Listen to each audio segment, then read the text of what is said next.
I'm Rachel, the founder of GoodGhosting, and I'm going to be talking on the topic of it doesn't have to be Degen. And actually, when I submitted the application to speak at Celo Salon, which was just over a month ago, I filled it in with this title. But actually seeing everything that's happened in the space more recently, I think we can even argue more powerfully that it can't be Degen with everything that's gone on. So I've got this quite famously. This was the front page of the Times the day that the Bitcoin network was launched. So we could see this was when we were really in the midst of the banking crisis. And here we've got the Chancellor about to do a second bailout of the banks. And it just if we think back to the origin of Bitcoin and where this whole crypto and Web3 movement started really as a sort of an antidote or a solution to a lot of the problems that we'd seen in the traditional finance sector. But where are we now? Portfolio gone. I'm sure I'm not the only one who's suffered with this situation in the last couple of months. We've seen the market take a huge downturn. We've seen, big players like 3 Hours Capital and Celsius becoming insolvent. And we're seeing what a lot of people are calling crypto's Lehman Brothers moment. So Lehman Brothers famously being the bank that collapsed in the banking sector, in the banking crisis. It's a little bit ironic. We've come a little bit full circle to see some of this behavior happening, within the crypto Web3 space. Arguably not so much in DeFi, and I'll talk about that in a little moment. But it shows that how can we get back to sort of a truer legacy of the origin of what we were trying to build. And I'm going to look at actually ReFi and regenerative finance as being a solution for that. I've got this quote from Buckminster Fuller that I really like. I think it's really speaks to really what we're trying to build here and is very powerful. So you never change things by fighting the existing reality. To change something, build a new model that makes the existing model obsolete. So don't try and fight the existing structures, but build something better. And I think this is what a lot of us in the room want to do. So what can these systems look like? I took these questions from Greenpilled, which is a book by Kevin Owocki of Gitcoin.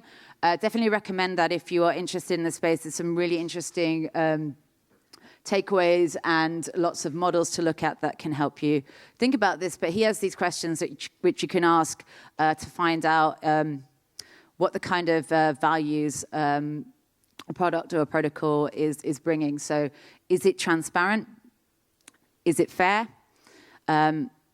Is it accessible? Is it captured by elites? Is it for the many or for the few? Does it reduce suffering?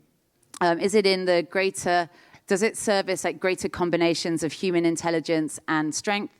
And who is designing it and what are their incentives? Really important questions to ask whenever you encounter something new, and then to keep asking it, because sometimes things can evolve and change and problems can arise that were not evident in the beginning. I think you can even just distill it down further to is it transparent? Does it help the majority? Or is it for elites? Does it help the majority? Does it have a wider value? And I also added another one here because I think this is also important. And that is if we're thinking about tokens, can the token design be robustly tested in a stress situation? It's always important to think about, the transparency and the intention, but even without the rigor and the robustness to that, it's not going to deliver on what your intention is. And we can also think about this sort of in the wider sense. And this is one of the things that I really like about looking at this sort of regenerative movement, that it's not just about the individual. It's not just about the ecosystem, but it's also about society and how all of these things play together. because clearly we can't solve a lot of the big pressing ecological challenges if we don't also address the societal problems and the personal problems that lead us there. I think it's also useful to kind of use these questions, and you can ask them on different levels. So is it transparent to an individual? Is it like transparent at a societal level?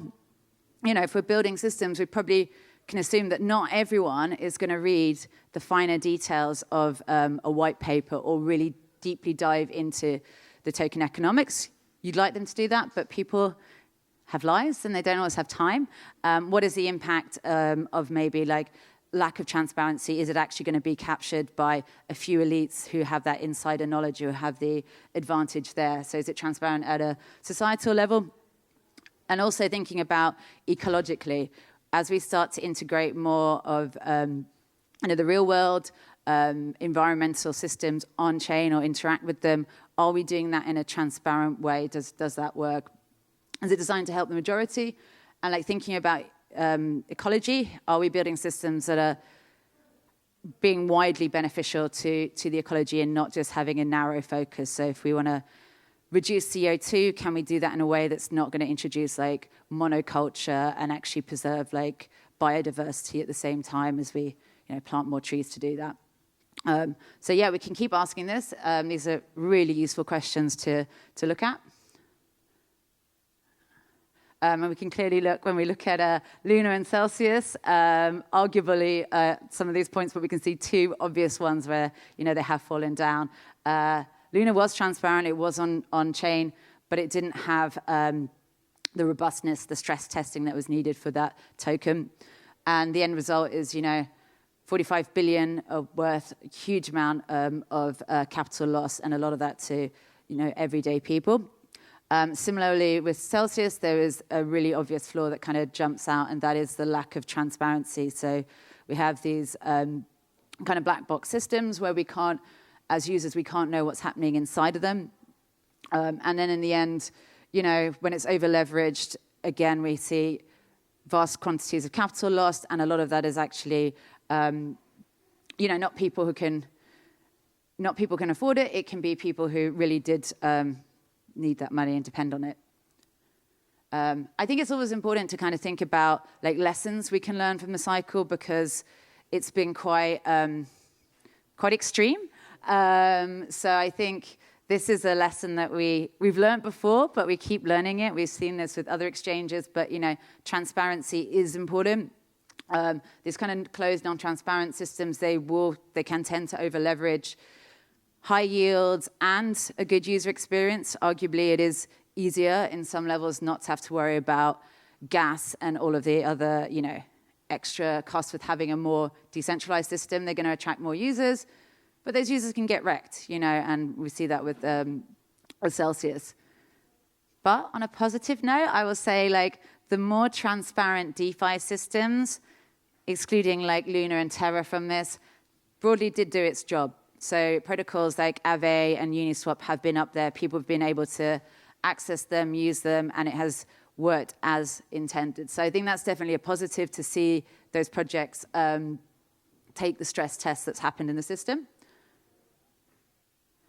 And this is just another thing, and it's something that I've been thinking about. Don't have an answer for this, because I think it is quite a big topic, and it is part of human nature. I'm sure there'll probably be something about EQ that could also lend to this. But the level of volatility that we've seen in the market, with like a 75% drawdown in the last quarter, thinking about these systems when we are building for mass adoption. One, it's kind of not really ethical to kind of introduce that level of volatility to most people who don't hold huge amounts of crypto. Most people, that's going to be very painful for. And I also think it's going to be a blocker for a lot of people. This level of volatility is problematic. So I don't know. I'm super interested in like ways that we can build systems that are less volatile. I think it's never going to go completely, because it is the market cycle. This is a psychological thing. But I'd be very interested if anyone in this room has any thoughts on that. Please come and talk to me. I'm super interested in this. But also thinking about like ReFi, bringing more value into into these systems can actually be a way that we make it more tangible and lower this kind of volatility. Maybe as we also get greater liquidity, this can also help. So if not Degen, then what? And I think it's also, whilst we think about this, a lot of us got into this space from more Degen roots. So it's not about not being a Degen, but it's about moving on to Degen to region. I think Kevin Owocki talks about, and I think that's like a nice way to think about it. How can we build, improve? So these are just some projects that I just wanted to give a shout out to. There's quite a few, and a lot of them are in Paris at the moment. But we can think about those questions about, are they transparent? Are they helping the majority? Do they have like a robust token, and see like how they stand up? I think it's super interesting what they are building at Ethic Hub, peer-to-peer crowd lending to help farmers in agriculture who may not be able to access the capital to either fund new farms or increase their holdings. A very clear way that is actually helping people outside of who would be traditionally helped with finance, so helping the majority, and also having this kind of mechanism behind that does make a kind of business sense when you have these funding businesses that are ultimately going to be profitable there as well. So that's a super interesting project. Impact Market. So we've got Impact Market here. So it's, and apologies, Jessica, if I butcher the description, feel free to jump in and stop me. But basically building UBI or poverty alleviation mechanisms, so vastly important for many people around the world who are living in extreme poverty, and there are very few solutions really being actively deployed. So I think this is really foundational stuff. Bringing people out of poverty can ultimately, be beneficial as people become more active in the economy more widely. Also, of course, their well-being and everything. So fantastic work there. Plastics. So this is an NFT marketplace that is for plastic recovery. So retrieving plastic that kind of has been disposed of, and we all know the problems that plastic waste is causing. So a really cool, novel approach to kind of solve that. Great stuff there as well. Also give a shout out to Token Protocol. Basically, it's the programmable infrastructure that allows us to build on top of the kind of carbon market in Web3. So that's going to potentially stimulate a lot of demand for that and start to bring carbon on chain so that we can actually build economic systems that are carbon neutral, carbon negative. So really important to tackle the issues of climate change. Finally, I'm going to put my own project, which is GoodGhosting.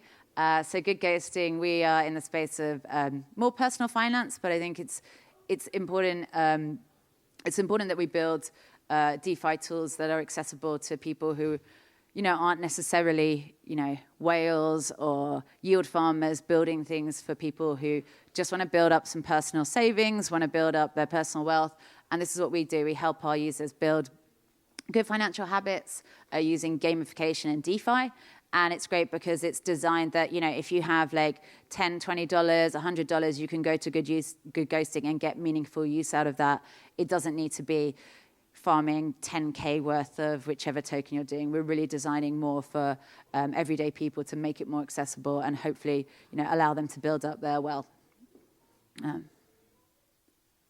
We also launched this yesterday.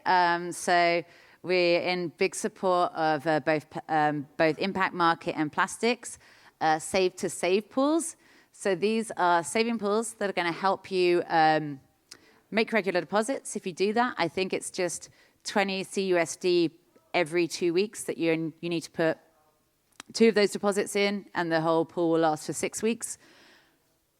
The people who are good savers in here, who hit all of their deposits, they get the yield. Yield is generated by Moolah, but also 50% of that yield in incentives will go to either Impact Market or Plastics, depending which one you choose. So it's a really nice way that you can actually build up some good habits, build up a little bit of wealth, a little bit of savings, and also support a good cause as well. So go and check it out. There's a QR code if you want to jump in.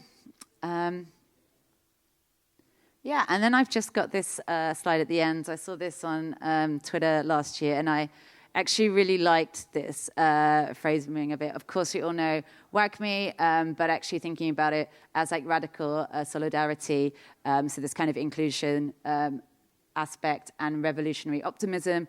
And I think it is important that we have that, because so often we are just bombarded with like negative information about the environment, about society, and actually having something that is inclusive and optimistic really is the spirit that we want to build for.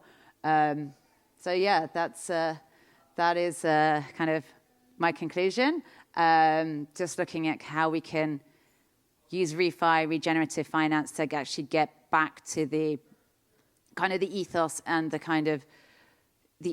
the original mission of cryptocurrency, and not basically recreating the current financial systems in a more volatile way. So let's together, so many people in Celo and in this room who are doing amazing work to meet those goals. Yeah, it's an exciting place to be in. Yeah, that's my talk. Jump into the Save to Save pool. Yeah, thank you.